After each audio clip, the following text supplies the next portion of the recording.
오늘은 에베소서 35번째 강의 시간입니다. 3장 7절 말씀.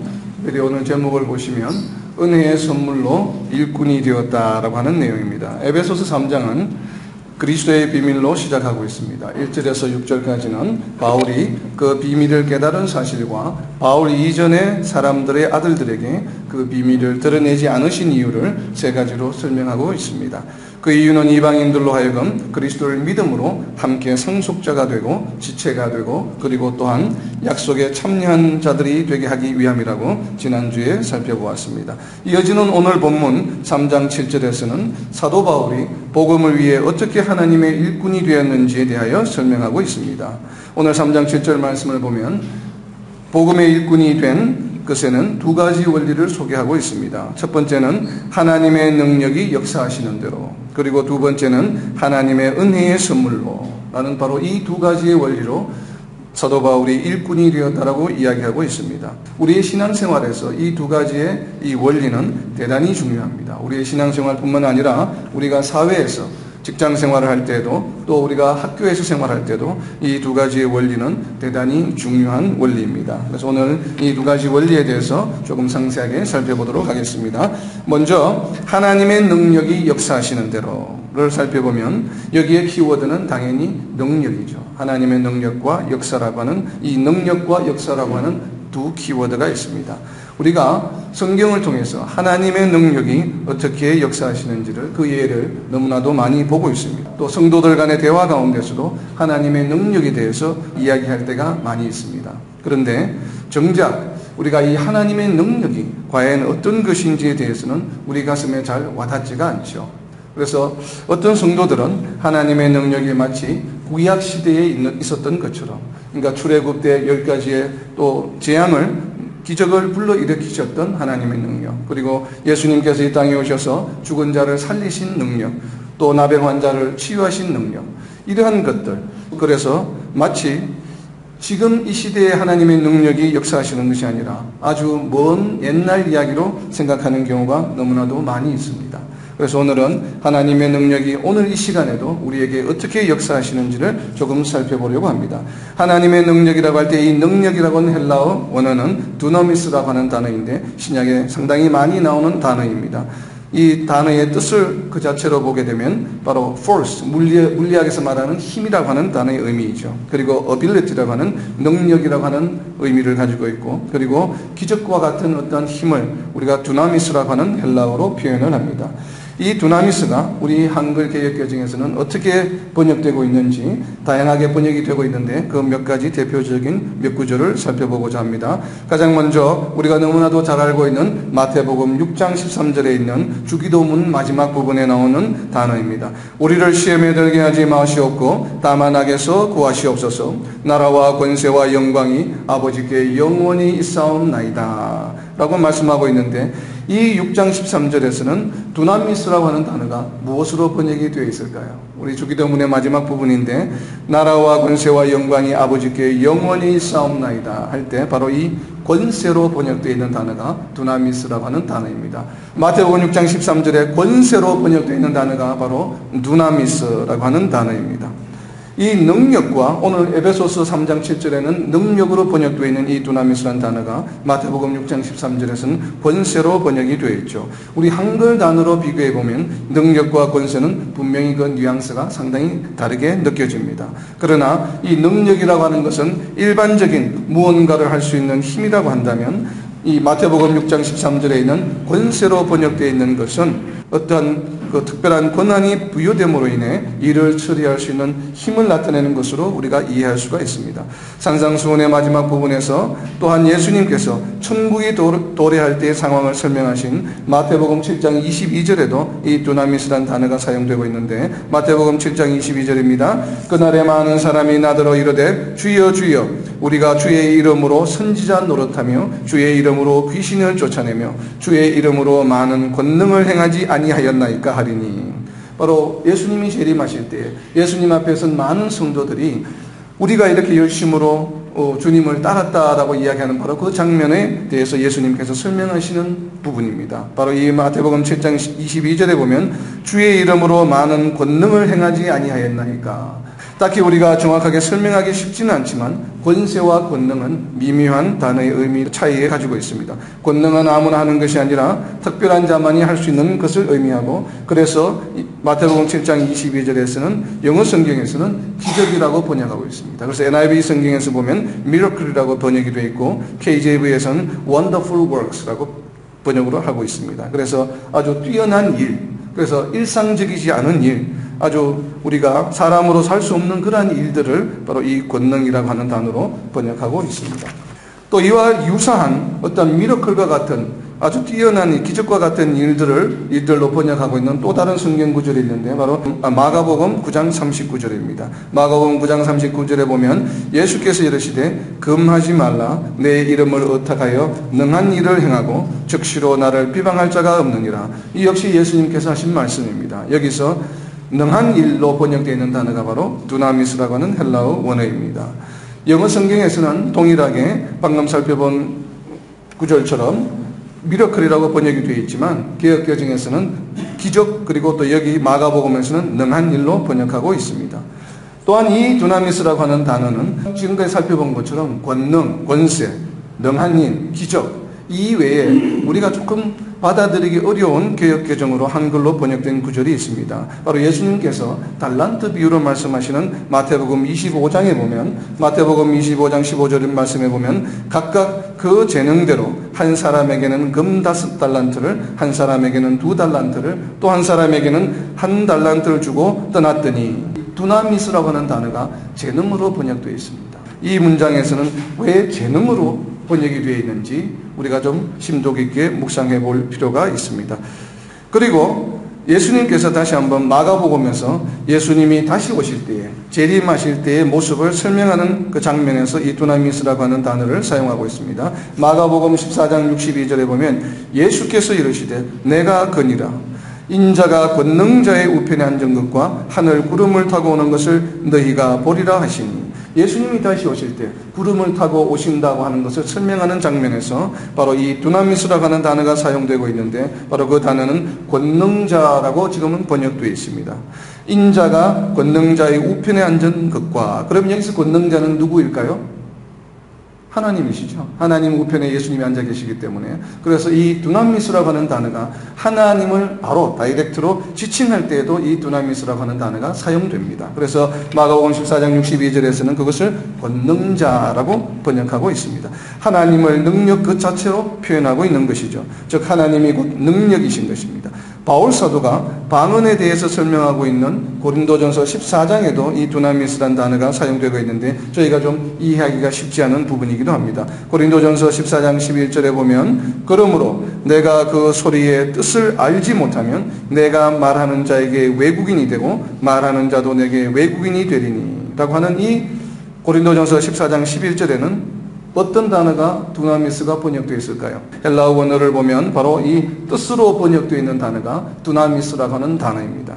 두나미스는 분명히 어떤 특정한 이 능력을 말하는데 왜 이것을 뜻으로 번역하였을까 했습니다. 고린도전서 14장에서는 예언과 방언에 대한 설명을 사도 바울이 고린도 교회 성도들에게 이야기하고 있습니다. 그 소리의 뜻을 알지 못하면, 이럴 때 이 뜻은 누구의 뜻이겠습니까? 하나님의 뜻이겠죠. 그렇기 때문에 두나미스란 단어를 사용한 것입니다. 우리가 방언이라고 하는 것은 무엇인가 하면 하나님의 뜻을 그 성도와 방언을 하는 자와 어떻게 교감하는 장면이죠. 교감하는 도구가 바로 방언입니다. 그래서 방언을 통해서 하나님과 성도가 서로 이제 커뮤니케이션 하는 것이죠. 그 커뮤니케이션의 목적은 무엇이겠습니까? 하나님의 뜻을 전하기 위함입니다. 그래서 방언으로 전해지는 그 뜻이 바로 두나미스, 결국은 하나님 그 자체라고 말씀하시는 것이 바로 하나님의 뜻이다라고 이야기할 수 있는 것이겠죠. 또 고린도전서 15장 43절에 보면 조금 다르게 번역이 되어 있습니다. 고린도전서 15장 43절은 우리가 예수님이 재림하실 때 우리의 몸이 어떻게 부활할까를 또 설명하고 있는 부분입니다. 고린도전서 15장 43절에 보면 욕된 것으로 심고 영광스러운 것으로 다시 살아나며 약한 것으로 심고 강한 것으로 다시 살아나며, 여기에서는 어떤 단어가 두나미스일까요? 강한 것이 바로 두나미스로 번역이 되어 있습니다. 왜 두나미스를 강한 것으로 번역을 하고 있을까요? 앞문장에 보면 욕된 것으로 심고 영광스러운 것으로 다시 살아나며, 이게 대비가 되고 있죠. 욕된 것을 심었는데 무엇이 났어요? 영광스러운 것이 났고, 뒷부분에서는 약한 것을 심었는데 강한 것이 났습니다. 그러면 욕된 것과 약한 것은 같은 것이고 영광스러운 것과 강한 것은 같은 것이죠. 영광스러운 것은 누구의 것입니까? 하나님의 것이죠.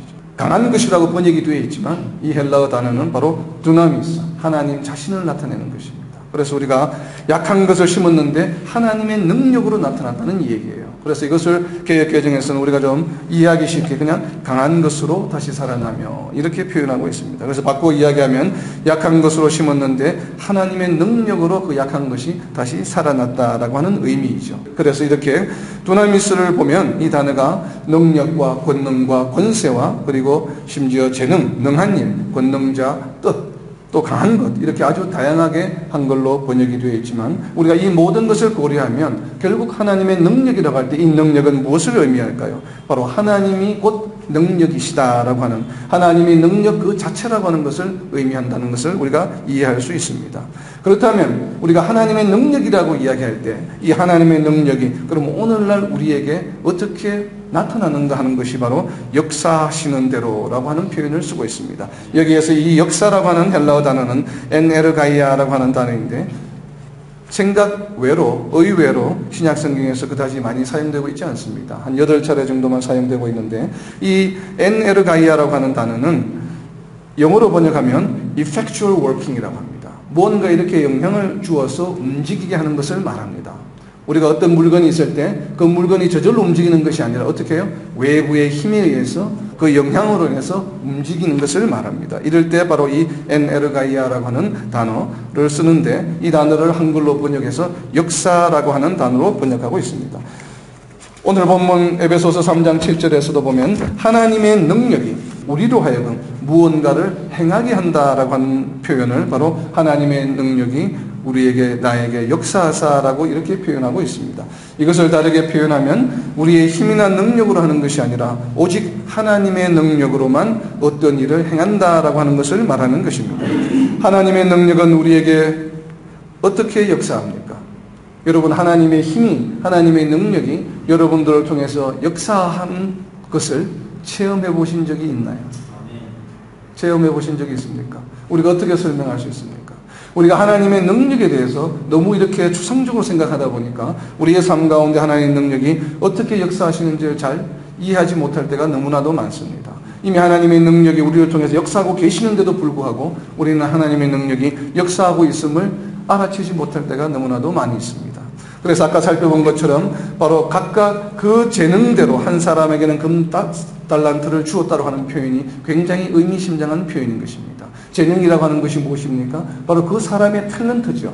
그런데 그 탤런트가 누구의 것이라는 얘기예요? 이것이 두나미스로 번역이 되어 있다는 것은 그 사람의 재능이 아니라 그 사람의 재능이 누구의 능력에 의해서 나타난다는 얘기에 하나님의 능력에 의해서 나타나는 거예요. 우리가 세상을 살아가면서 또 교회의 일을 봉사 헌신하면서 우리가 가지고 있는 많은 재능들을 우리가 헌신하는 데 사용하고 있죠. 그리고 직장에서 또 우리의 삶 가운데 우리의 재능을 활용할 때가 있습니다. 그것은 누가 주신 것이죠? 하나님이 주신 것입니다. 그것이 바로 하나님이 주신 것인데 그것을 우리가 오늘 본문 말씀을 표현하면 그것을 뭐라고 부릅니까? 하나님의 능력이다. 두나미스라고 이야기하는 것입니다. 바로 이와 같이 우리가 하나님의 능력이 우리의 삶 가운데 어떻게 나타나는지를 좀 살펴보면 우리가 개역개정에 하나님의 능력이라고 정의되어 있는 곳이 있습니다. 물론 구약 성경에서부터 여러 가지 많은 하나님의 능력이 나타났죠. 이 세상을 창조하신 능력, 출애굽 때 또 일으키신 10가지 기적, 너무나도 많은 능력이 있지만 오늘은 특별히 좀 그 범위를 좁혀서 우리 일상 가운데 하나님의 능력으로 번역되어 있는 성경 구절을 찾아보므로 우리 일상 가운데 어떻게 하나님의 능력이 우리가 임하고 역사하고 있는지를 한번 살펴보고자 합니다. 먼저 로마서를 봅니다. 로마서 1장 16절을 말씀해 보면 내가 복음을 부끄러워하지 아니하노니 이 복음은 모든 믿는 자에게 구원을 주시는 무엇이라고요? 하나님의 능력이 됩니다. 먼저는 유대인에게요 그리고 헬라인에게로다. 무엇을 하나님의 능력이라고 이야기하고 있습니까? 복음.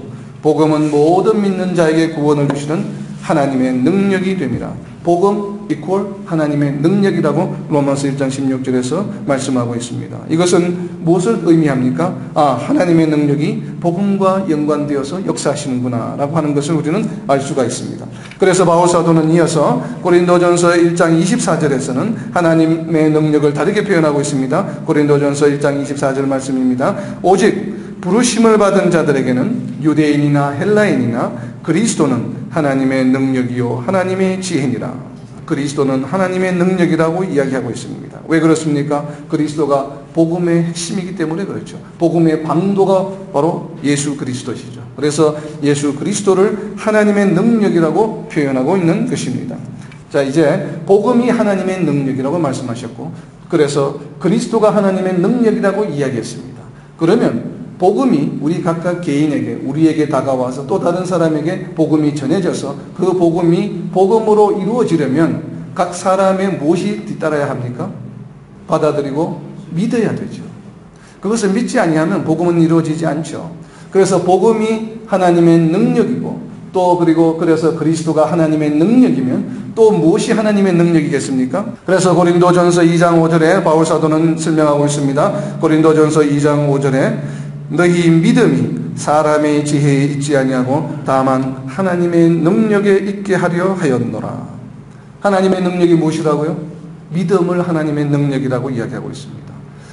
로마서에서는 복음을 하나님의 능력이라고 설명하고 있고, 고린도전서 1장에서는 그리스도가 하나님의 능력이라고 이야기하고 있고, 고린도전서 2장 5절에서는 믿음이 바로 하나님의 능력이라고 이야기하고 있습니다. 이 복음과 그리스도와 성도들의 믿음을 전부 무엇이라고요? 하나님의 능력이라고 이야기하고 있는 것이죠. 우리가 그리스도를 믿는 것이 곧 하나님의 능력에 의한 것이라는 것입니다. 이러한 하나님의 능력은 그럼 어디로부터 오는 것입니까? 우리는 어떻게 해서 예수님이 그리스도이심을 믿게 되었습니까? 그것을 골로새서 1장에서 설명하고 있습니다. 골로새서 1장 29절에 보면 이를 나도 내 속에서 능력으로 역사하시는 이의 역사를 따라 힘을 다하여 수고하노라. 사도 바울이 고백한 내용입니다. 골로새 교인들에게 편지를 보내면서 이를 복음을 전하는 일을 나도 내 속에서 능력으로 역사하시는 이의 역사를 따라 힘을 다하여 수고하노라. 바울 사도가 이 이방인 선교의 사명을 어떻게 감당했습니까? 바로 바울 속에서 능력으로 역사하시는 하나님의 역사를 따라 힘을 다해서 수고했다고 이야기하고 있습니다. 하나님의 능력이 어디에 계십니까? 바울 속에 있었죠. 하나님의 능력이 다른 데 있는 것이 아니에요. 바울 속에 있었습니다. 바울 속에 내 속에서 능력으로 역사하시는 이의 역사를 따라 힘을 다하여 수고했다고 이야기하고 있습니다. 예수님에게는 능력이 어디에 있었습니까? 예수님이 어떻게 해서 십자가의 그 고통의 길을, 그 사역을 감당하실 수 있었습니까? 바로 예수님 속에 거하시는 하나님의 능력으로 인해서 그 능력의 순종함으로 십자가의 사역을 감당했죠. 바울은 어떻게 성도의 사명을 감당했습니까? 바울 속에 있는 하나님의 능력으로 역사하시는 이의 역사를 따라 힘을 쓰고 수고했다고 고백하고 있습니다. 이렇게 하나님의 능력은 우리 안으로부터 나오는 것입니다. 이건 어떤 의미를 가지고 있습니까? 여러분은 여러분 속에 하나님의 능력을 가지고 있습니까? 우리 사도행전에 보면 우리가 세례를 받고 예수님을 그리스도로 믿고 고백함으로 인해서 우리에게 무엇을 선물로 주셨습니까? 성령을 우리에게 선물로 주셨죠. 로마서 8장 16절 말씀 한번 찾아보겠습니다. 대단히 중요한 말씀입니다. 우리가 인생을 살아가는데 가장 중요한 말씀 중에 하나죠. 성도의 삶은 바로 이와 같아야 합니다. 성령이 친히 우리의 영과 더불어 우리가 하나님의 자녀인 것을 증언하는. 그 위에 있는 14절 말씀도 같이 읽어보겠습니다. 무릇 하나님의 영으로 인도함을 받는 사람은 곧 하나님의 아들이라. 여러분은 하나님의 아들입니까? 아닙니까? 우리는 예수님을 그리스도를 믿음으로 세례를 받음으로 신앙을 고백함으로 하나님의 아들이라 일컬음을 받았죠. 에베소서 1장 5절에 보면 우리를 양자로 삼아 주셨습니다. 그럼 우리는 하나님의 아들이죠. 하나님의 아들은 어떤 존재입니까? 하나님의 영으로 인도함을 받는 사람을 하나님의 아들이라고 이야기합니다. 만약에 하나님의 영으로 인도함을 받지 않는다면 어떻게 될까요?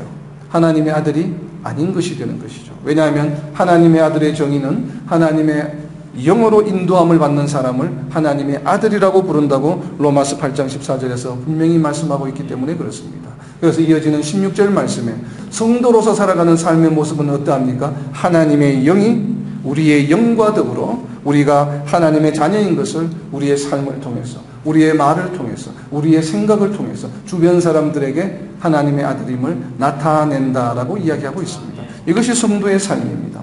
그럼 하나님의 능력이 어디에 있습니까? 우리 안에 계신 바로 성령님이 바로 하나님의 능력이시죠. 하나님의 능력. 그래서 하나님의 능력이 우리에게 매일마다 역사한다라고 하는 표현을 다르게 표현하면 어떻게 될까요? 바로 방금 읽어본 로마서 8장 16절 말씀처럼 우리 안에 계신 성령의 인도하심에 우리의 영이 함께 순종하는 것을 말합니다. 여러분이 매일의 삶 가운데 우리 안에 계셔서 역사하시는 성령의 인도하심과 성령님께서 명령하시는 것에 우리가 순종하면 그것이 바로 무엇이에요? 내 안에 계신 하나님의 능력이 나를 통해서 나타나는 것입니다. 예수님께서 그렇게 하셨고 바울 사도가 바로 그렇게 하였죠. 그러면 우리가 날마다 하나님의 능력이 나타나는 것을 경험하려면 어떻게 해야 됩니까? 성령에 순종하면 됩니다. 물론 열심으로 기도해야 되죠. 그래서 하나님의 능력이 마치 그냥 천지를 창조하시고 여러 가지 기적을 일으키신 것처럼 그런 걸로만 자꾸 인식을 하다 보니까 우리가 우리 삶 가운데 하나님의 능력을 나타내 보여주옵소서 기도하시는 분들 많이 있죠. 물론 그렇게 기도해야 됩니다. 그런 능력도 분명히 하나님의 능력이 맞죠. 또 다른 우리가 가장 쉬운 방법은 뭐예요? 하나님의 능력이 우리 삶을 통해서 나타나는 가장 쉬운 방법은 뭡니까? 우리 속에서 역사하시는 성령의 명령에, 성령의 부르심에 우리가 어떻게 할 때요? 순종할 때 그것을 바로 우리는 무엇이라고 부릅니까? 하나님의 능력이 우리의 삶을 통해서 드러난다라고 표현하는 것입니다. 얼마나 쉬운 방법이에요. 우리가 성령의 인도하심에 순종만 하기만 하면 우리는 날마다 하나님의 능력을 어떻게 해요? 발휘하면서 살아갈 수 있는 그런 위대한 성도가 될 수 있다는 것이죠. 사도 바울이 특별해서 사도 바울이 된 것이 아니에요. 그렇죠? 사도 바울이 사도 바울 된 것은 무엇 때문입니까? 성령의 이끄심에 순종한 것밖에 없습니다. 우리의 많은 신앙 선배들이 있습니다. 정말 존경할 만한 신앙 선배들이 있죠. 그분들이 개인적으로 퍼스널리티나 재능이 뛰어나서 그렇습니까? 그렇지 않죠. 그분들의 공통점은 뭐예요? 단 한 가지뿐입니다. 그들 속에 계셨던 성령님의 부르심과 성령님의 명령에 그들이 주저하지 아니하고 순종한 삶을 살았기 때문에 그 능력들이 그 삶을 통해서 나타나는 것이죠. 그래서 위대한 신앙의 업적을 남긴 것입니다. 그래서 우리는 정말 이와 같이 날마다의 삶 가운데 성령에 순종하는 삶을 살아가야 되겠습니다. 바울은 이러한 복음의 사역을 감당하게 된 것을 선물이라고 표현하고 있는데 여기서 이 선물 헬라어는 일반적인 선물을 나타내는 도레아입니다. 우리가 잘 알고 있는 구원은 하나님의 선물이라고 이야기하는 에베소서 2장 8절에서 사용되고 있는 선물과는 다른 단어입니다. 에베소서 2장 8절에 있는 구원을 받았으니 이것은 너희에게서 난 것이 아니요 하나님의 선물이라고 이야기하고 있는 에베소서 2장 8절에 있는 이 선물이라고 하는 단어는 헬라어 단어는 도론이라고 하는 단어로 이 원래의 뜻은 희생제물을 의미합니다. 그래서 우리의 구원이 하나님의 선물이라고 하는 것은 바로 우리 자신이 구원을 받음으로 하나님의 제물이 되었다라고 하는 의미를 나타내는 단어입니다. 그래서 로마서 12장 1절에 우리를 산제물로 드리라고 명령하신 이유이기도 하죠. 그렇지만 어찌되었든 구원을 우리는 하나님의 선물로 받았습니다. 그렇기 때문에 바울 사도 역시 구원을 하나님의 선물로 받은 것이죠. 바울이 노력해서 받은 것이 아니죠. 오히려 바울은 노력한 것이 아니라 구원을 핍박했죠. 선물로 받았기 때문에 선물로 전하는 것입니다. 그래서 우리가 정말 사역을 감당할 때 우리가 성경 공부를 통해서 하나님의 말씀을 깨닫고 나서 그 말씀을 깨달은 것은 본인의 노력에 의한 것입니까? 하나님의 선물에 의한 것입니까? 하나님의 선물에 의한 것이에요. 하나님의 선물로 우리가 하나님의 말씀을 깨닫고 내가 은혜를 받고 감동을 받고 눈물을 흘리며 주님께 감사하지 않습니까? 그렇게 깨달은 하나님의 말씀을 어떻게 나누어야 됩니까? 선물로 다른 사람들에게 나누어야 되겠죠. 이것을 지금 바울 사도께서는 설명하고 있는 것이 바로 하나님의 은혜의 선물로 내가 그리스도의 일꾼이 되었다라고 이야기하는 것입니다. 이 하나님의 은혜의 선물이라고 하는 것은 대단히 중요한 개념입니다. 그래서 데살로니가전서 2장 9절에 보면 사도 바울은 어떻게 복음을 전하였습니까? 교회에서 사례금을 받으면서 선교 사업을 한 것이 아니에요. 밤낮으로 수고하며 열심으로 일했습니다. 천막을 만드는 일을 하면서 선교를 하였던 이유는 바로 무엇입니까? 바울 사도는 자신이 구원받은 것을 하나님의 은혜의 선물로 여겼기 때문에 그렇습니다. 그래서 선교 사업을 할 때에도 자신은 주야로 이 천막을 만들어가면서 돈을 벌면서 그렇게 선교 사역을 감당을 했죠. 바로 이와 같은 의미에서 오늘 에베소서 3장 7절에서는 하나님의 은혜의 선물로 내가 일꾼이 되었다라고 표현하고 있는 것입니다. 에스겔서 3장 17절에서는 파수꾼이라 표현하고 있습니다. 에베소서 3장 7절에 사용된 일꾼은 바울 사도가 다른 서신서에서 내가 그리스도의 종이 되었다고 했던 이 종과는 다른 표현입니다. 한글로 보면 일꾼이나 종이나 비슷하게 보이지만 종으로 표현할 때 이 종은 둘로스에서 바로 노예란 개념이지만 오늘 여기 본문에서 사용되어 있는 일꾼은 헬라어로 데아크나스라고 하는 단어로 그냥 일반적인 종을 말합니다. 그래서 무엇을 위한 일꾼입니까? 비록 이 헬라어 데아크나스라고 하는 단어는 아니지만 개역개정에서 한글 성경에 일꾼이라고 표현되어 있는 구절들이 많이 있습니다. 그래서 그 일꾼들을 살펴보면 이 일꾼이 어떤 의미로 사용되었는지를 우리가 알 수 있습니다. 비록 동일한 헬라어는 아니지만 마태복음 9장 38절에 보면 마태복음 9장 38절입니다. 그러므로 추수하는 주인에게 청하여 추수할 일꾼들을 보내주소서 하라 하시니라. 바로 여기서 추수할 일꾼이라고 표현하고 있습니다. 이것이 바로 예수님께서 직접 하신 말씀이죠. 또 누가복음 1장 2절에서는 처음부터 목격자와 말씀에 일꾼된 자들이 전하여 준 그대로 내력을 저술하려고 붓을 든 사람이 많은지라. 성경 신약 성경을 기록한 자들에 대한 이야기입니다. 그래서 그분들을 말씀의 일꾼이라 표현하고 있습니다. 또 로마서 13장 6절에 보면 너희가 조세를 바치는 것도 이로 말미암음이라. 그들이 하나님의 일꾼이 되어 바로 이 일에 항상 힘쓰니라. 로마서 13장 6절에서는 하나님의 일꾼이라 표현하고 있습니다. 이어지는 로마서 15장 16절에서는 이 은혜는 곧 나로 이방인을 위하여 그리스도 예수의 일꾼이 되어 하나님의 복음의 제사장 직분을 하게 하사 이방인을 제물로 드리는 것이 성령 안에서 거룩하게 되어 받으실 만하게 하려 하심이라. 이렇게 사도 바울은 또 예수의 일꾼이라고 하는 표현을 사용하고 있습니다. 우리가 마태복음에서 살펴본 것처럼 예수님께서는 추수할 일꾼들 그리고 말씀의 일꾼이라는 표현을 쓰고 있고 사도 바울은 하나님의 일꾼, 예수님의 일꾼이라는 표현을 쓰고 있습니다. 그리고 사도 바울은 자신을 골로새서 1장 25절에서 골로새 교인들에게 편지를 보내면서 자신을 소개하고 있는데 내가 교회의 일꾼 된 것은 하나님이 저희를 위하여 내게 주신 직분을 따라 하나님의 말씀을 이루려 함이라. 교회의 일꾼이라고 또 표현하고 있습니다. 하나님의 일꾼이요 예수의 일꾼이요 교회의 일꾼이라고 표현하고 있는 일꾼입니다. 그래서 오늘 에베소서 3장 7절에 있는 말씀 하나님의 은혜로 은혜의 선물을 주셨기 때문에 내가 일꾼이 되었다고 할 때 이 일꾼은 바로 무슨 일꾼이에요? 하나님의 일꾼이요 예수의 일꾼이요 교회의 일꾼을 말합니다. 이와 같이 추수할 일꾼, 말씀의 일꾼 이 모든 일꾼들을 하나로 모으면 하나의 일꾼으로 표현하면 무엇일까요? 우리가 능력도 살펴본 것처럼 능력이 무엇과 연관되어서 역사하신다고 이야기했습니까? 복음과 연관이 되어서 하나님의 능력은 항상 역사하십니다. 그래서 골로새서 1장 23절에 보면 만일 너희가 믿음에 거하고 터 위에 굳게 서서 너희들은 바 복음의 소망에서 흔들리지 아니하면 그리하리라. 이 복음은 천하 만민에게 전파된 바요 나 바울은 이 복음의 일꾼이 되었노라. 그래서 일꾼이라고 하는 것은 바로 한마디로 요약하면 복음의 일꾼을 말합니다. 이 일꾼 데아크나스는 일꾼으로 번역되기도 하지만 신약 성경에서는 집사라고도 번역이 됩니다. 오늘날 그러면 복음의 일꾼은 누구입니까? 집사들이겠죠. 이 단어의 의미를 그대로 번역하면.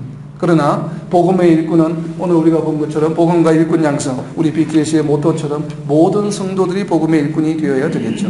교회의 집사의 직분은 그저 교회에서 직위를 나타내는 것이 아닙니다. 이 집사라고 하는 디컨스라고 하는 단어는 바로 동일한 헬라어 테아크라스라고 번역이 되어 있는 단어입니다. 그래서 복음의 일꾼을 집사라고 부르죠. 교회의 일꾼으로 복음의 일꾼으로서의 역할을 우리는 너무나도 잘 감당해야 되겠죠. 이 일을 어떻게 감당할 수 있습니까? 베드로전서 4장 11절에 보면 만일 누가 말하려면 하나님의 말씀을 하는 것 같이 하고 누가 봉사하려면 하나님이 공급하시는 힘으로 하는 것 같이 하라. 이것이 바로 우리가 봉사나 어떤 일을 감당하는 방법이에요. 하나님이 주시는 뭐로 하라고요? 능력으로 하라는 것이에요. 그래서 하나님의 이 능력, 두나미스가 재능으로 번역이 된 것입니다. 그죠? 그러니까 우리가 무슨 일을 할 때, 교회에 대해서 봉사하며 일을 집사로서의 직분을 잘 감당할 때 어떻게 해야 돼요? 나의 힘이나 능력이나 지혜로 하는 것이 아니라 하나님이 공급하시는 두나미스, 하나님이 공급하시는 능력으로 하라라고 하는 것입니다. 왜 이렇게 하나님이 주시는 능력으로 우리는 해야 됩니까? 베드로전서 4장 11절 후반부에 그 이유를 설명하고 있습니다. 이는 범사의 예수 그리스도로 말미암아 하나님이 영광을 받으시게 하려 함이니. 교회에서 일어나는 모든 사역과 헌신과 봉사의 공로는 누구에게 돌아가야 합니까? 그 봉사를 한 사람에게 돌아가는 것이 아니라 하나님께 영광이 돌아가야 합니다. 왜 그렇습니까? 하나님이 주시는 능력으로 하였기 때문에 그렇습니다. 사역과 봉사의 모든 결과와 공로가 사람에게 돌아가는 것이 아니라 하나님께 돌아가야 하는 것입니다. 이것을 일꾼의 역할을 다른 말로 표현하면 바로 파수꾼의 역할을 의미합니다. 에스겔서 3장 17절 말씀입니다. 우리가 왜 복음의 일꾼의 역할을 잘 감당해야 되는지 그 이유를 설명하고 있는 구절입니다. 인자야, 내가 너를 이스라엘 족속의 파수꾼으로 세웠으니 너는 내 입의 말을 듣고 나를 대신하여 그들을 깨우치라. 이어서 18절입니다. 가령 내가 악인에게 말하기를 너는 꼭 죽으리라 할 때에 네가 깨우치지 아니하거나 말로 악인에게 일러서 그의 악한 길을 떠나 생명을 구원하게 하지 아니하면 그 악인은 그의 죄악 중에서 죽으려니와 내가 그의 핏값을 내 손에서 찾을 것이고. 무시무시한 말씀이죠. 우리는 예수님이 그리스도라는 믿음으로 복음을 받아들였습니다. 복음의 진리와 원리를 깨달았습니다. 근데 아직도 복음의 진리를 알지 못하고 있는 악인들에게 우리는 복음을 전해야 합니까? 전하지 말아야 합니까? 에스겔서 3장 18절 말씀에 뭐라고 되어 있습니까? 복음의 진리를 깨달은 사람은 그것을 깨닫지 못한 사람에게 반드시 전해야 한다. 근데 전하지 않아서 만약에 그 사람이 악인으로서 그냥 복음을 받아들이지 못하고 그냥 죽게 되면 그 핏값을 누구에게 묻는다고요? 그 사람에게 묻는 것이 아니라 복음을 전하지 않은 우리에게 묻겠다라고 하나님은 말씀하고 계십니다. 근데 우리가 복음을 전했는데 그 사람이 받아들이지 않고서 악인으로 죽으면 어떻게 돼요? 핏값을 우리에게 묻지 않죠. 그 핏값을 그 악인에게 묻겠다고 하나님은 분명히 말씀하고 있습니다. 그래서 우리는 정말 성도라면 날마다 이 복음을 전하는 일에 정말 최선을 다해야 되는 이유이기도 합니다. 그것이 바로 우리가 에베소서에 표현하고 있는 우리가 한 몸이 되어서 그 몸의 지체가 되었다고 하는 표현입니다. 몸의 지체는 무엇을 의미합니까? 몸의 지체라고 하는 것은 반드시 주어진 역할이 있습니다. 그 역할을 하지 않을 때 몸의 지체가 아닌 것이죠. 몸의 지체가 아니라 몸처럼 보이지만 신발과 옷과 같은 존재가 되어서는 안 됩니다. 교회에 다닌다고 해서 다 몸의 지체가 되는 것이 아니죠. 몸의 지체는 무엇이에요? 몸의 지체로서 그 역할을 감당할 때 몸의 지체가 되는 것입니다. 그것은 바로 무슨 역할입니까? 파수꾼의 역할이죠. 파수꾼의 역할. 바로 일꾼입니다. 일꾼. 성도라면 누구나 다 예외 없이 바로 파수꾼의 책임이 있음을 우리는 잊어서는 안 됩니다. 말씀을 맺겠습니다. 창세전부터 나를 선택하시고 오늘날 이렇게 믿음을 가질 수 있도록 예정하여 주시고 나의 마음을 열어 그리스도를 믿게 함으로 나를 하나님의 아들로 삼아주신 구원의 은혜를 거저 받았기에 우리는 감사하며 이 은혜에 조금이라도 보답하기 위해 거저 주신 이 은혜를 다가오는 모든 세대에 전하는 복음의 일꾼 파수꾼으로서의 역할을 잘 감당하는 저와 여러분이 되시기를 예수님의 이름으로 선포합니다.